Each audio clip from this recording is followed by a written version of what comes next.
Kabanatang 6. Pag-ingatan ninyo na huwag maging pakitang tao lamang ang paggawa ninyo ng mabuti. Kapag ganyan ang ginawa ninyo, wala kayong matatamong gantimpala buhat sa inyong amang nasa langit. Kaya nga kapag naglilimos ka, huwag mo nang ipagkaingay ito. Katulad ng ginagawa ng mga mapagpaimbabaw doon sa sinagoga at sa mga lansangan, ginagawa nila ito upang purihin sila ng mga tao. Sinasabi ko sa inyo, tinanggap na nila ang kanilang gantimpala. Ngunit kung naglilimos ka, huwag mo nang ipaalam ito kahit sa iyong pinakamatalik na kaibigan, upang malihim ang iyong paglilimos. At gagantihan ka ng iyong amang nakakakita ng kabutihang ginagawa mo ng lihim. At kapag nananalangin kayo, huwag kayong tumulad sa mga mapagpaimbabaw. Mahilig silang manalangin ng patayo sa mga sinagoga at sa mga panulukang daan upang makita ng mga tao. Sinasabi ko sa inyo, tinanggap na nila ang kanilang gantimpala. Ngunit kapag mananalangin ka, pumasok ka sa iyong silid at isara mo ang pinto. Saka ka manalangin sa iyong amang hindi mo nakikita, at gagantihan ka ng iyong amang nakikita ng kabutihang ginagawa mo ng lihim. Sa pananalangin ninyo'y huwag kayong gagamit ng napakaraming salita, gaya ng ginagawa ng mga hintil. Ang akala nila ay pakikinggan sila ng Diyos dahil sa dami ng kanilang salita. Huwag niyo silang tutularan, sapagkat alam na ng inyong Ama ang inyong kinakailangan bago pa ninyo hingin sa Kaniya. Ganito kayo mananalangin. Ama naming nasa langit, sambahin nawa ang pangalan mo. Ikaw nawa ang maghari sa amin.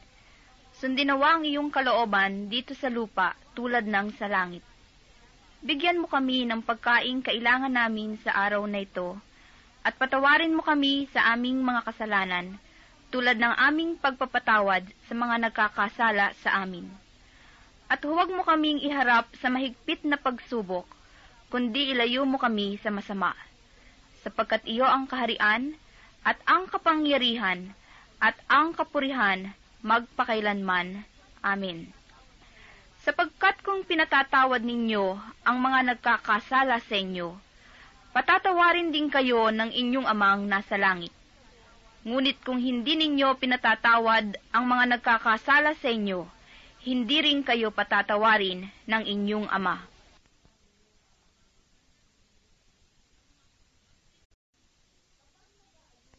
Kapag nag-aayuno kayo, huwag kayong magmukhang malungkot tulad ng mga mapagpaimbabaw. Hindi sila nag-aayos upang malaman ng mga tao na sila'y nag-aayuno. Sinasabi ko sa inyo, tinanggap na nila ang kanilang gantimpala. Kapag ikaw ay nag-aayuno, mag-ayos ka ng buhok at maghilamos upang huwag mapansin ng mga tao na nag-aayuno ka. Ang iyong amang hindi mo nakikita, ang siya lamang makakaalam nito. Siya, na nakakakita ng kabutihang ginagawa mo ng lihim, ang gaganti sa iyo. Huwag kayong mag-impok ng mga kayamanan dito sa lupa. Dito'y may naninirang tanga at kalawang, at may nakapapasok na magnanakaw. Sa halip, impukin ninyo ay ang mga kayamanan sa langit. Do'y walang naninirang tanga at kalawang, at walang nakapapasok na magnanakaw. Sapagkat kung saan naroon ang inyong kayamanan, naroon din naman ang inyong puso. Ang mata ang pinakailaw ng katawan. Kaya't kung malinaw ang iyong mata, maliliwanagan ang buo mong katawan. Ngunit kung malabo ang iyong mata, madirimlan ang buo mong katawan. Kaya't kung ang liwanag na nasa iyo ay kadiliman pala, napakadilim niyan. Walang makapaglilingkod ng sabay sa dalawang Panginoon, sapagkat kapopoatan niya ang isa at iibigin ang ikalawa. Paglilingkuran ng tapat ang isa at hahamakin ang ikalawa. Hindi kayo makapaglilingkod ng sabay sa Diyos at sa kayamanan. Kaya't sinasabi ko sa inyo, huwag kayong mabagabag tungkol sa pagkain at inumin na kailangan ninyo upang mabuhay, o tungkol sa damit na kailangan ng inyong katawan? Hindi ba't ang buhay ay higit na mahalaga kaysa pagkain at ang katawan kaysa pananamit? Masdan ninyo ang mga ibon. Hindi sila naghahasik, ni nag-aani, o kaya'y nagtitipon sa bangan. Gayunman, pinakakain sila ng inyong amang nasa langit. Hindi ba't higit kayong mahalaga kaysa mga ibon? Sino sa inyo ang makapagpapahaba ng kanyang buhay ng kahit isang oras sa pamamagitan ng kanyang pagkabalisa? At bakit kayo nababagabag tungkol sa pananamit? Isipin ninyo kung paano sumisibol ang mga bulaklak sa parang. Hindi sila nagpapagal ni humahabi man. Ngunit ito ang sasabihin ko sa inyo. Maging si Solomon ay hindi nakapagsuot ng kasing ganda ng isa sa mga bulaklak na ito, bagamat napakariringal ang mga damit niya. Kung ang mga damo sa kabukiran, na buhay ngayon at kinabukas ay iginagatong sa kalan, ay dinaramta ng Diyos, kayo pa kaya? Kay liit ng pananalig ninyo sa Kanya. Kaya't huwag kayong mabalisa tungkol sa inyong kakanin, iinumin o daramtin, sapagkat ang mga bagay na ito ang kinahuhumalingan ng mga taong wala pang pananalig sa Diyos. Alam ng inyong amang nasa langit na kailangan ninyo ang lahat ng ito. Ngunit pag sumakita ninyo ng higit sa lahat, ang paghariang kayo ng Diyos at mamuhay ng ayon sa Kanyang kalooban, at ipagkakaloob niya ang lahat ng kailangan ninyo. Kaya huwag ninyong ikabahala ang para sa araw ng bukas. Saka na ninyo harapin kapag ito'y dumating. Sapat na sa bawat araw ang kanyang mga suliranin.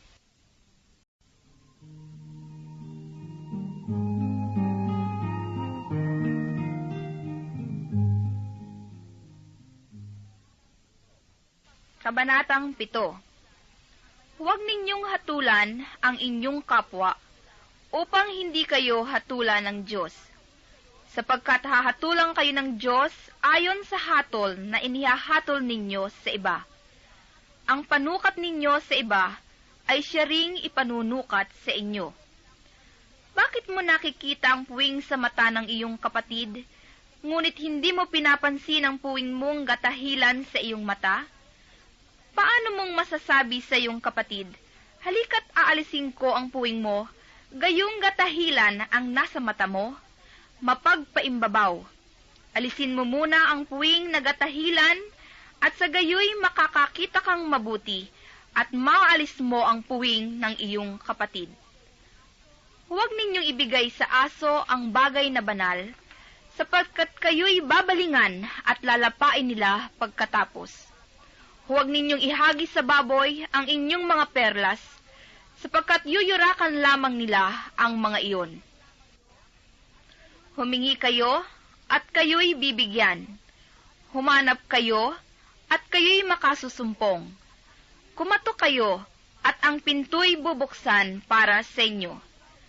Sapagkat tumatanggap ang bawat humihingi, nakasusumpong ang bawat humahanap, at binubuksan ang pinto sa bawat kumakatok. Bibigyan ba ninyo ng bato ang inyong anak kung humihingi ng tinapay? Bibigyan ba ninyo siya ng ahas kung humihingi ng isda? Kung kayo na masasama ay marunong magbigay ng mabubuting bagay sa inyong mga anak, gaano pa kaya ang inyong amang nasa langit? Ibibigay niya ang mabubuting bagay sa mga humihingi sa kanya. Kaya gawin ninyo sa inyong kapwa ang ibig ninyong gawin nila sa inyo. Ito ang kahulugan ng kautusan ni Moises at ng turo ng mga propeta. Pumasok kayo sa makipot na pintuan, sapagkat maluwang ang pintuan at malapad ang daang patungo sa kapahamakan, at ito ang dinaraanan ng marami. Ngunit makipot ang pintuan at makitid ang daang patungo sa buhay, at kakaunti lang ang nakasusumpong niyon. Mag-ingat kayo sa mga bulaang propeta. Nagsisilapit sila sa inyo na animoy tupa, ngunit ang totoo'y mababangis na asong gubat. Makikilala ninyo sila sa kanilang mga gawa. Napipitas ba ang ubas sa puno ng dawag o ang igos sa puno ng aroma? Nagbubunga ng mabuti ang bawat mabuting punong kahoy, subalit nagbubunga ng masama ang masamang punong kahoy. Hindi maaaring magbunga ng masama ang mabuting punong kahoy, ni ng mabuti ang masamang punong kahoy. Ang bawat puno na di nagbubunga ng mabuti ay pinuputol at itinatapon sa apoy. Kaya nga, makikilala ninyo sa kanilang mga gawa ang mga bulaang propeta. Hindi lahat ng tumatawag sa akin, Panginoon, Panginoon, ay papasok sa kaharian ng langit, kundi yaon lamang sumusunod sa kalooban ng aking amang nasa langit. Pagdating ng huling araw, marami ang magsasabi sa akin, Panginoon, nangaral po kami at nagpalayas ng mga demonyo, at gumawa ng mga kababalaghan sa iyong pangalan. At sasabihin ko sa kanila, kailan may hindi ko kayo nakikilala. Lumayo kayo sa akin, mga mapaggawa ng masama. Kaya't ang bawat nakikinig at nagsasagawa ng mga salita kong ito ay matutulad sa isang taong matalino na nagtayo ng kanyang bahay sa ibabaw ng bato. Umulan ng malakas, bumaha, at binayo ng malakas na hangin ang bahay na iyon, ngunit hindi nagiba sapagkat nakatayo sa ibabaw ng bato. Ang bawat nakikinig ng aking mga salita at hindi nagsasagawa nito ay matutulad sa isang taong hangal na nagtayo ng kanyang bahay sa buhanginan. Umulan ng malakas, bumaha, at binayo ng malakas na hangin ang bahay. Bumagsak ang bahay na iyon at lubusang nawasak. Nang masabi na ni Jesus ang mga pananalitang ito, ang mga tao'y namangha, sapagkat nagturo siya na parang isang may kapangyarihan at hindi tulad ng mga eskriba.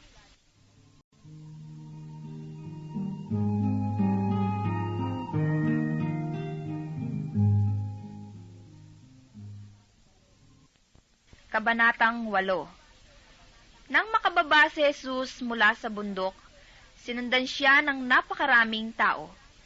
Lumapit sa kanya ang isang ketongin at lumuhod sa harapan niya. Ginoo, ang wika niya, kung ibig po ninyo, ako'y inyong mapagagaling. Hinipo siya ni Jesus at sinabi, ibig ko, gumaling ka. At pagdakay nawala ang kanyang ketong. Huwag mo itong sasabihin kanginuman, bilin ni Jesus. Pumunta ka't pasuri sa saserdote. Pagkatapos, maghandog ka ng haing iniuutos ni Moises bilang patutoo sa mga tao na magaling ka na. Pagpasok ni Jesus sa Capernaum, lumapit ang isang kapitang Romano at nakiusap sa kanya. Ginoo, ang alipin ko po'y naparalisis. Siya'y nararatay sa amin at lubhang nahihirapan. Paroroon ako at pagagalingin siya, sabi ni Jesus. Ngunit sumagot sa kanya ang kapitan, Ginoo, hindi po ako karapat-dapat na puntahan pa ninyo sa aking bahay. Sabihin po lamang ninyo at gagaling na ang aking alipin. Ako'y nasa ilalim ng mga nakatataas na pinuno, at ako man ay may nasa sakupang mga kawal. Kung sabihin ko sa isa, humayo ka, siya'y humahayo. At sa iba, halika, siya'y lumalapit. At sa aking alipin, gawin mo ito, at ginagawa niya. Namangha si Jesus nang marinig ito, at sinabi niya sa mga taong sumusunod sa kanya, Sinasabi ko sa inyo na hindi ako nakatagpo kahit sa Israel ng ganito kalaking pananalig.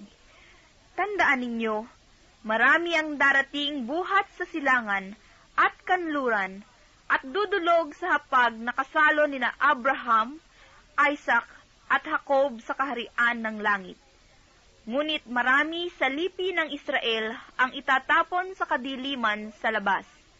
Dooy mananangi sila at magngangalit ang kanilang ngipin. At sinabi ni Jesus sa kapitan, "Umuwi na kayo, mangyayari ang hinihiling ninyo ayon sa inyong pananalig." Noon di gumaling ang alipin ng kapitan. Pumunta si Jesus sa bahay ni Pedro, at dooy nakita niya ang biyanan nito, nakahiga at inaapoy ng lagnat. Hinawakan ni Jesus ang kamay ng babae, at nawala ang lagnat nito. Pagkatapos, bumangon ito at naglingkod sa kanya. Nang gabing iyon, dinala kay Jesus ang maraming inaalihan ng mga demonyo. Sa isang salita lamang, ay pinalayas niya ang masasamang espiritu at pinagaling ang lahat ng may karamdaman. Ginawa niya ito upang matupad ang sinabi ni Propeta Isaias, "Kinuha niya ang ating mga kahinaan at binata ang ating mga karamdaman." Nang makita ni Jesus ang makapal na tao sa kanyang paligid, iniutos niya sa mga kasama na maghandang tumawid sa ibayo. Nilapitan siya ng isang eskriba at sinabi sa kanya, "Guro, susunod po ako sa inyo saan man kayo pumaroon." Sumagot si Jesus, "May mga lungga ang mga asong gubat, at may mga pugad ang mga ibon, ngunit ang anak ng tao'y wala man lamang matulugan o mapagpahingahan." Isa naman sa mga alagad ang nagsabi sa kanya, "Panginoon, maaari po bang umuwi muna ako upang ipalibing ang aking ama?" Ngunit sinabi sa kanya ni Jesus, "Sumunod ka sa akin at ipaubaya mo na sa mga patay ang paglilibing ng kanilang mga patay." Sumakay si Jesus sa bangka kasama ang kanyang mga alagad. Bumugso sa lawa ang isang malakas na unos at halos matabunan ng mga alon ang bangka. Ngunit natutulog noon si Jesus. Kaya't nilapitan siya ng mga alagad at ginising. "Panginoon, tulungan ninyo kami," sabi nila. "Lulubog tayo." At sinabi niya sa kanila, "Ano't kayo'y natatakot? Napakaliit naman ng pananalig ninyo." Bumangon siya, sinaway ang hangin at ang dagat, at tumahimik ang mga ito. Namangha silang lahat at ang sabi, "Anong tao ito?" Kahit ang hangin at ang dagat ay tumatalima sa kanya.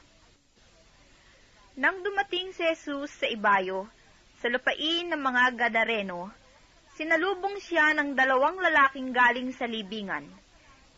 Sila'y inaalihan ng mga demonyo at napakababangis, kaya't walang mga has dumaan doon. Pagdakay sumigaw sila, "Ano ang pakialam mo sa amin, anak ng Diyos? Naparito ka ba upang pahirapan kami ng hindi pa panahon?"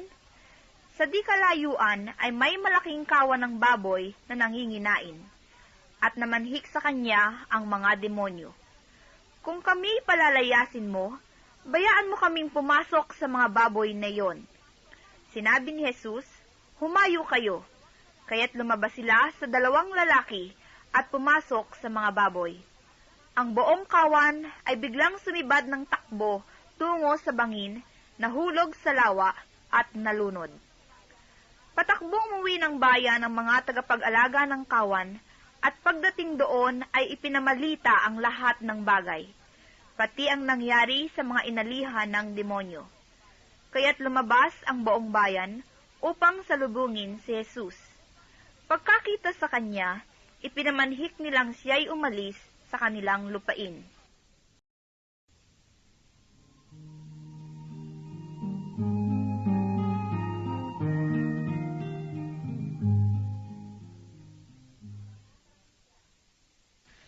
Kabanatang 9.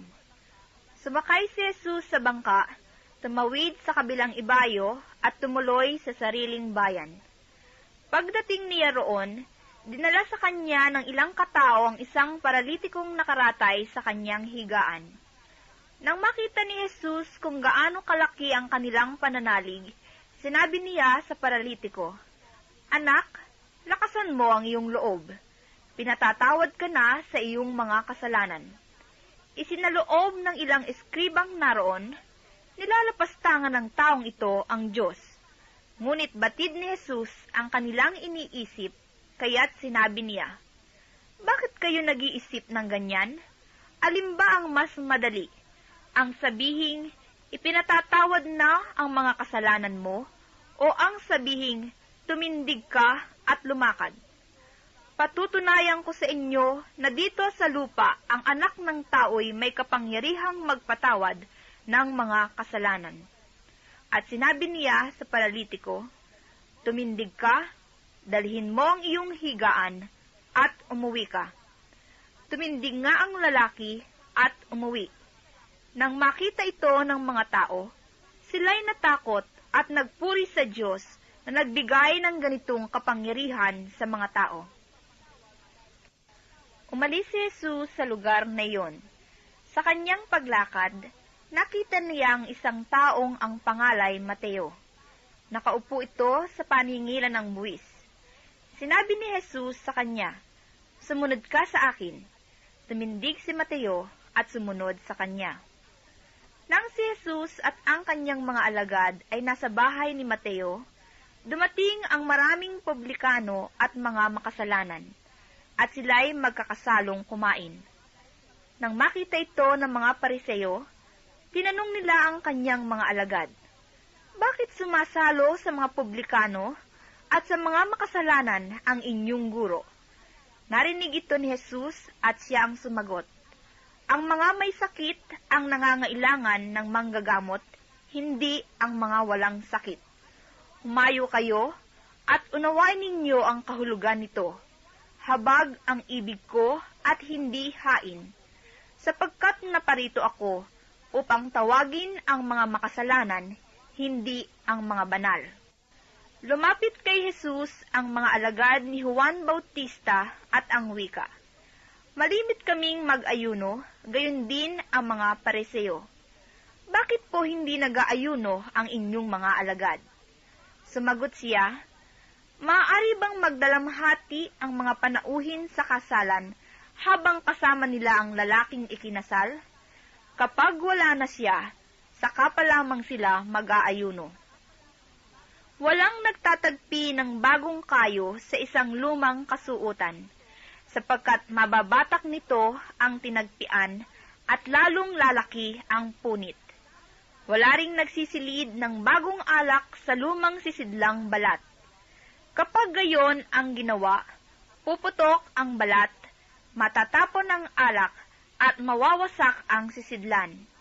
Sa halip ay isinisilid ang bagong alak sa bagong sisidlang balat, at sa gayoy kapwa nagtatagal." Samantalang sinasabi ni Jesus ang mga bagay na ito, may dumating na isang pinuno ng mga Hudyo. Lumuhod ito sa harapan niya at ang sabi, "Kamamatay lang po ng aking anak na babae, ngunit sumama lamang kayo sa akin at ipatong ang inyong kamay sa kanya ay mabubuhay siya." Tumindig si Jesus at sumama sa kanya, gayon din ang kanyang mga alagad. Sumunod din ang isang babaeng may 12 taon nang dinudugo. Lumapit ito sa likuran ni Jesus at hinipo ang laylayan ng kanyang damit, sapagkat sinabi niya sa sarili, "Mahipo ko lang ang kanyang damit ay gagaling na ako." Bumaling si Jesus at pagkakita sa kanya ay sinabi, "Anak, lakasan mo ang iyong loob. Pinagaling ka ng iyong pananalig." Noon di gumaling ang babae. Nang dumating si Jesus sa bahay ng pinuno, nakita niya ang mga manunugtog ng plauta at ang maraming taong nagkakaingay. Sinabi niya, "Magsilabas kayo, hindi patay ang bata, natutulog lang." At siya'y pinagtawanan nila. Ngunit nang mapalabas na ang mga tao, pumasok siya, hinawakan sa kamay ang bata, at ito'y nagbangon. At ang balita tungkol sa pangyayaring ito ay kumalat sa buong lupaing yaon.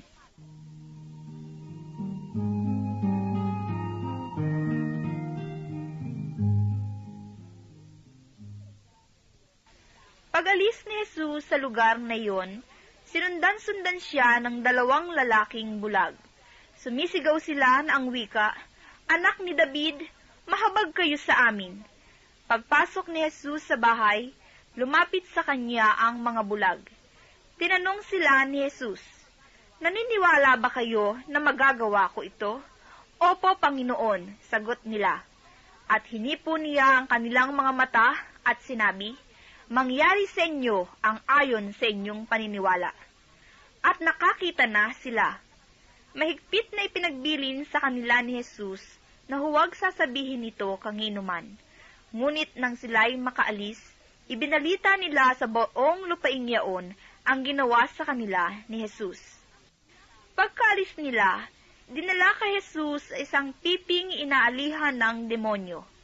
Pinalayas ni Jesus ang demonyo at nakapagsalita ang pipi. Namangha ang mga tao at sinabi nila, "Kailan may walang nakitang katulad nito sa Israel." Datapwat sinabi ng mga Pariseo, ang prinsipe ng mga demonyo ang nagbigay sa kanya ng kapangyarihang magpalayas ng mga demonyo. Nilibot ni Jesus ang mga bayan at nayon at nagturo sa mga sinagoga. Ipinangaral niya ang mabuting balita tungkol sa paghahari ng Diyos at pinagaling ang mga may sakit anuman ang kanilang karamdaman. Nang makita niya ang napakaraming tao, nahabag siya sa kanila sapagkat sila'y lito at lupaypay, parang mga tupang walang pastol. Kaya't sinabi niya sa kanyang mga alagad, "Sagana ang anihin, ngunit kakaunti ang mag-aani. Idalangin ninyo sa may-ari ng anihin na magpadala siya ng mga manggagawa sa kanyang aanihin."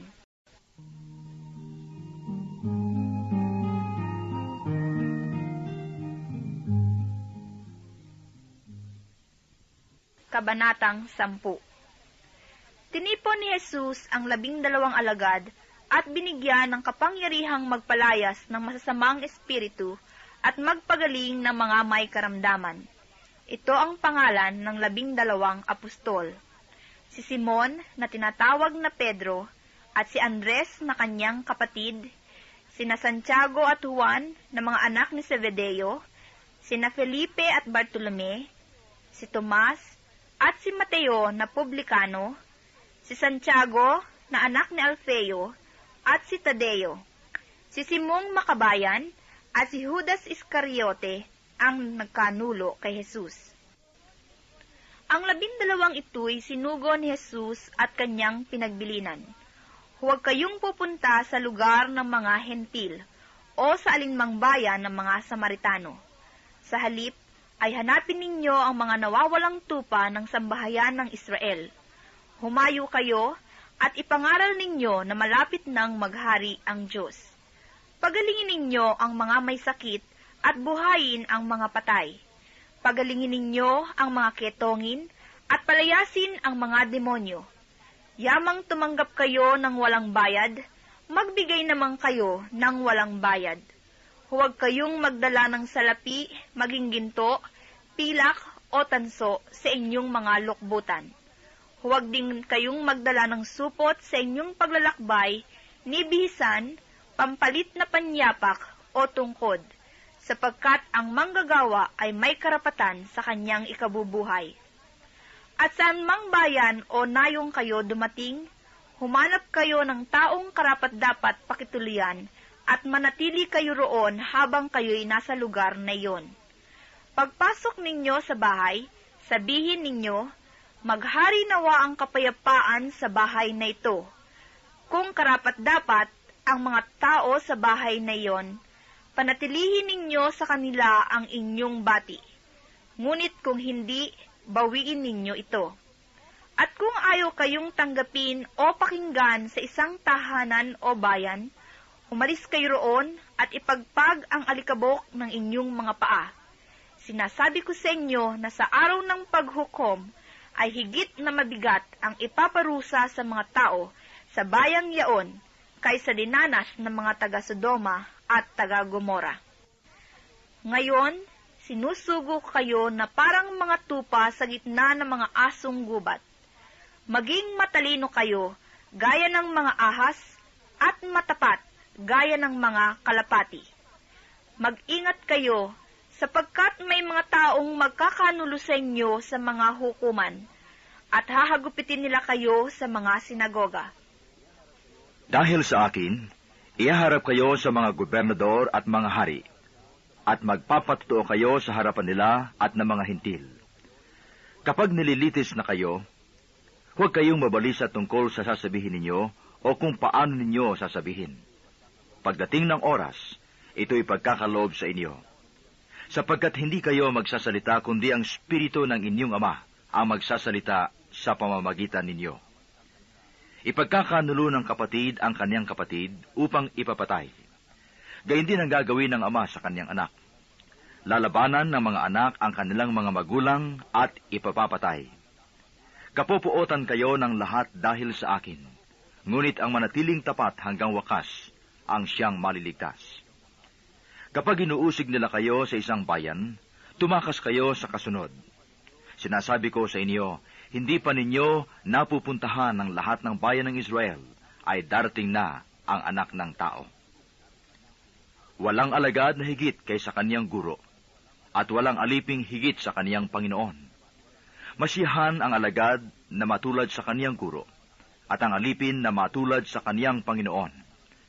Kung ang puno ng sambahayan ay tinawag nilang Beelzebul, lalo na nilang aalimurahin ang kanyang mga kasambahay.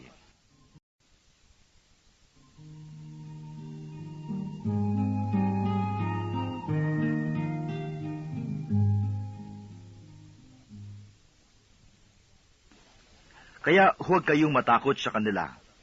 Walang natatago na di malalantad o nalilihim na di mabubunyag. Ang sinasabi ko sa inyo sa dilim, ulitin ninyo sa liwanag. At ang ibinulong sa inyo ay inyong ipagsigawan. Huwag ninyong katakutan ang pumapatay ng katawan, ngunit hindi nakapapatay ng kaluluwa. Sa halip, ang katakutan ninyo'y ang nakapapatay ng kaluluwa at katawan sa impyerno. Hindi ba ipinagbibili ang maya ng 2 pera?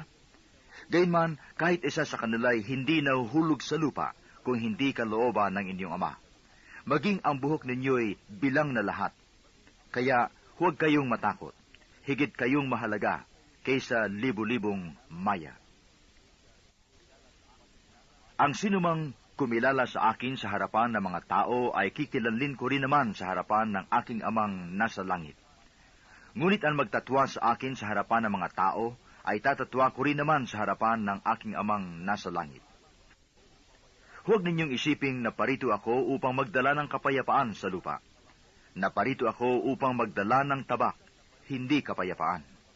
Sapagkat naparito ako upang papaglabanin ang anak na lalaki at ang kanyang ama, ang anak na babae at ang kanyang ina, ang manugang na babae at ang kanyang biyanang babae, at ang kaaway ng isang tao'y ang kanya na ring kasambahay.